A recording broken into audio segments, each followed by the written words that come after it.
Alright, so check this out. I made this sweet system. You put any type of ore in here, right?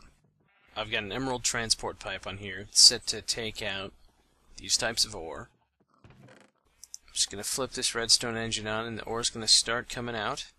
Here it comes, and it's going to go into this double chest, which is going to filter them into the hopper, which is also going to put them in to these force furnaces that have grinding cores, and I just put a serious amount of lava cells in here because they could run off these for, I don't even know, maybe for days.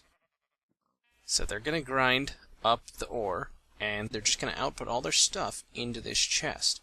So all the junk comes into these chests, gets piped out, and here is where the magic happens, because for each type of dust that can come out of here, I have a chunker in these force transport pipes. So these crafting cards are automatically crafting chunks of each type. Those chunks, when they do get crafted, go into this chest, are basically immediately placed in this furnace, and this speed 5 furnace with, again, lava cells, smelts them so quickly that I don't even get to see them really. And then they just end up in this chest, and it also adds the experience to this experience tome. Then this thing is actually piping out. So this thing is set to take the ingots out and leave the tome in.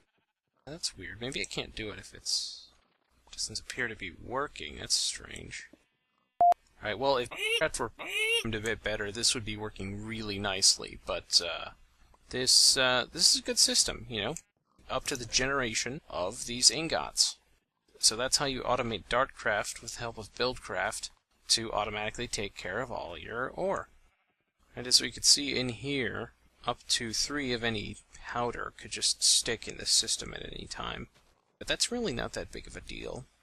We want to get the most out of our ore anyway, so... And these pipes are just beautiful. Look at all that. All those Disney particles. As you can see, those force transport pipes really just gun the items once they get like 3 or 4 in. So if I could just come up with a better way to pipe this out, that'd all be great. So just checking, but if I take the lead out, you're going to start with copper, right? Uh-huh. That sucks. It has to do it one by one. It's really quite unfortunate, the way that they made that. Is it still going through the ore? Oh man, okay, that's it. Emerald transport pipes suck. They suck so much. They used to be so much better when they didn't require to have each one.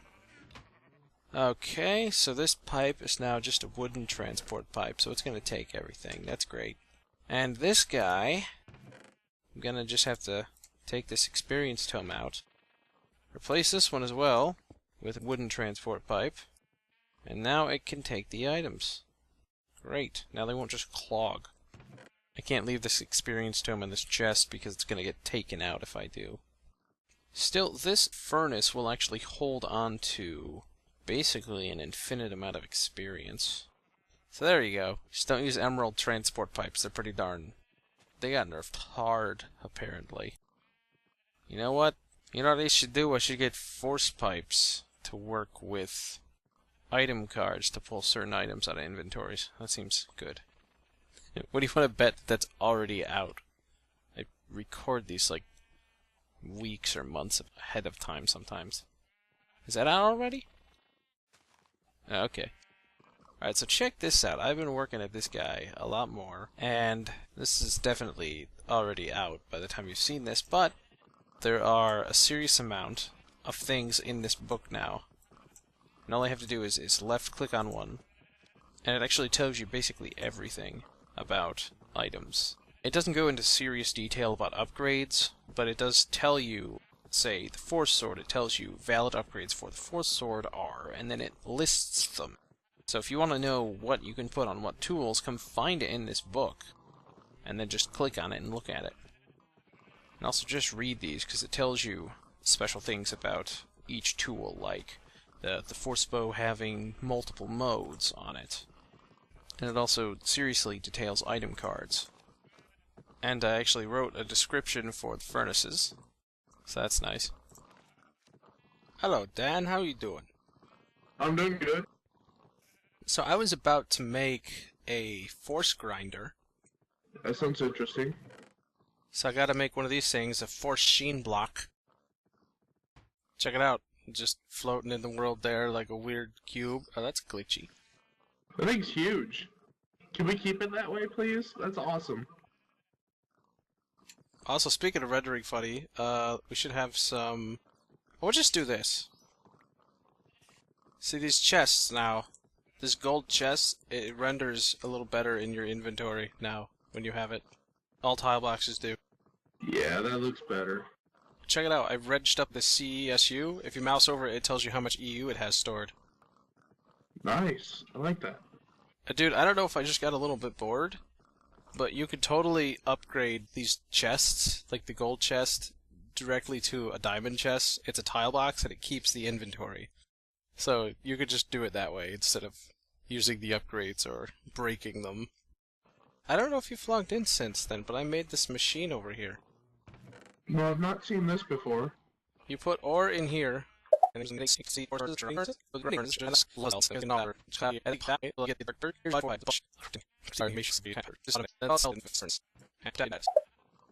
is lovely. So this is a DartCraft ore processing facility. That is the epitome of epicness. And I actually just made some IC2 machines. Let's see. Look at NEI, I'm gonna make a force, what's it called? Yellow force grinder, that's what it is. This sucker right here. Need a force sheen block, like it's a machine block. Oh! Yeah, that's right. That's great. That's great there. That's a great... Jeez. So I got a yellow force grinder. That's sweet. This thing, there we go. It's filling up energy. There we go. Now this is... What are you doing? This is a macerator, but it doesn't function any faster. It just... actually, it might function a tiny bit faster, but it goes really slowly, and it uses 16 EU per tick. Super inefficient. How did that get in there? You are a quick one. You just get right back and forth there. See, he's grinding the... Where is he putting it? Oh, he's actually, I forgot. This force grinder that I put down, it's just like the other DartCraft machines. It's automatically putting its stuff into another inventory, so I'm going to set it to restricted so it doesn't do that. It's getting compressed back into nether quartz. No, I need the quartz dust. Anyway, you see this thing right here, it says speed 0. Yeah, I see that. Okay, so right beneath it, I'm going to give it a redstone signal, and it's going to start heating up here. There it goes, speed 1%. It's going to slowly heat up all the way to 100%, and when it gets up there, it's going to be going really fast, like an induction furnace. So now DartCraft has their own advanced IC2 machines. Awesome. It's going to be helpful. Yeah. Now, I just painted this guy white with an IC2 painter because everything else is white here, so I figured it shouldn't be yellow. Hang on, it's weird looking. Oh, it's at 11%, and it's starting to go a little faster here. 12%. And as usual, the info tab can tell you a lot about this. I also added these guys to the Book of Mudora, so you can see them inside there. That and the force panels. I can't wait to see those. They're actually DartCraft machines for compressors and extractors as well. Now, I should tell you that the force grinder uses DartCraft grinding recipes first if they have it, if it has it, and if not, then it uses the macerator recipes. So you get DartCraft dust from this, but you can see you can still turn nether quartz into nether quartz dust. And it's up to 22%, so it's going at a fair speed. So I just get tired of not having advanced machines, you know? Sure, there's like 8 versions, but these are force sheens. And just remember, these things are also ownable as well, so if I want to prevent you from taking out that nether quartz you put in, now you won't be able to take it out. And you're screwed. Nope, won't let me in. So this thing's going to idle at 1 EU per tick, just like the induction furnace, because we gave it a redstone signal. And then it's going to get up to 100% and it's going to stay there, and so we're just going to have I suppose, a 2 EU per tick drain off of this. Although much more because we have this friggin' thing. Now the nice thing about this guy is actually, you can just punch him right up, just like all the other DartCraft stuff. and he'll actually just come right together with all this stuff. He'll keep all this stuff, so it tells you how much is stored and how many slots it has. And you just put it right back down. Oh, that's epic. It's just like the furnaces and the force infuser now is like that too. I also made force panels. You can look the recipe up in NEI. Have you looked at them in the Book of Mudora yet? Yes, I have actually. Alright, so the force panels are just made with force generators, and then, you know, coal dust, glass, and electronic circuits like the IC2 versions. We need to make one just so we can try it. Yeah, I'm on it. I just found out about this little guy, so I made metal former recipes for force ingots into force plates in case you don't want to have to use a bunch of forge hammers. Oh, good lord. Gas chunk, all those gas chunks. Oh, did that crash it? Why did that crash it? They shouldn't have crashed it. I haven't seen a frame in 30 seconds, pretty sure it crashed. So I tried to sort this chunk set chest and then now my game's crashing. Alright, just hurry up and crash so I can do something else. Hey look, you only need 2 more gas chunks to make a spawner. I was kind of hoping you had those. No, I already ground down the gas I had. Okay, great. I just made 1 force panel. Just put it down in here for no good reason. Alright, this thing has got 3 tabs. It's got the standard info tab, which will fill you in on everything, you know. And it's got this one where it's like, oh look, I own it, and I can make it so you can't open it. But it's not that useful because it only has the 1 slot. And it will connect to the energy net regardless. Now the force panel, it does have this 1 slot in here. You can see you can actually charge your junk in here if it had enough in it. But this thing is literally generating 2 EU per second right here underground like this. You heard right, 2 EU per second. Whereas outside, during the day, it should be generating a full 1 per tick, which would be a heck of a lot more. This is not a significant amount of EU.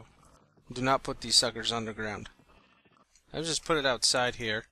It's actually generating... It is generating 1. It's saying none, but it's generating 1 EU per tick. I wonder if that's a glitch. Well, anyway, you can see it's actually going up kind of slightly. So this... Oh, it's actually generating 1/2 an EU per tick, because at nighttime, the force panel will actually function at 1/2 its efficiency. So during the daytime, it'll get 1 EU per tick, and at night, it'll get 1/2 an EU per tick. Now, the daytime, it actually says it's generating 1 EU per tick. That's great. So it's just a standard solar panel, and it takes about the same to craft it, to be honest. However, this guy, I've been punching him to move him, because you can just pick him up with any old pickaxe. Well, that's very strange. I just connected this guy, and he's not... Did my solar panels get disconnected? Oh, look at that. They did indeed. They're not going anywhere. How long has that been the case for? I don't know. There we go. And now it's draining its storage into there. So this is just a normal solar panel, and it's going to generate the standard amount of EU for us. However, it's also going to work half as well at night instead of refusing to function. And if it's raining, it'll actually double its output instead of doing nothing. And then if you surround it with liquid force, it'll help too? It will! So we should go get some liquid force and maybe some force bricks. Colored ones too. Oh, this thing's looking nice out here. I'm just going to put liquid force in here. I'm just going to put a few just to make it look a little better. Now these don't all technically need to be a bucket, but it does look better if they are. You can just have it flowing next to it and it'll still count. So this thing's pretty sweet. So now that I've surrounded it at the same height as it's placed with liquid force, 8 full buckets around it, it's now generating 200% more. It says this force here is 200%, and it's now generating 3 EU per tick. Now, if it were raining right now, it would be generating 6 EU per tick, which is pretty significant. Oh, he's coloring it all blue. We can't color the force blue, though. Oh, it's about to get dark, and this thing should drop to 1.5 EU per tick. Oh, there goes 1. I guess it truncates it. Well, it is 1.5, it's just displaying 1. But there you go, so it's still generating at night, just not as much. That's nice. I like that. Oh, it's raining! Now it's generating 3 again. It likes the rain. Alright, now that's pretty sweet because you could throttle these dudes, but the best thing about these, and you can only actually do this once, is you can craft 8 of these suckers with the transformer into a Force Panel Mark II. Now, the Force Panel Mark II has the exact same properties as the Force Panel, but it generates a base of 8 EU per tick instead of 1. So you basically have something that is 8 times as effective because it's 8 of them in one. I gotcha. That's cool. Yeah. Now there's no Mark III. All right. So there's just Mark II. But if you do the math, you can actually get a good 24 EU per tick during the daytime, and even 48 if it's raining. So right now at night it'd be generating a good 24 EU per tick if this were a Mark II.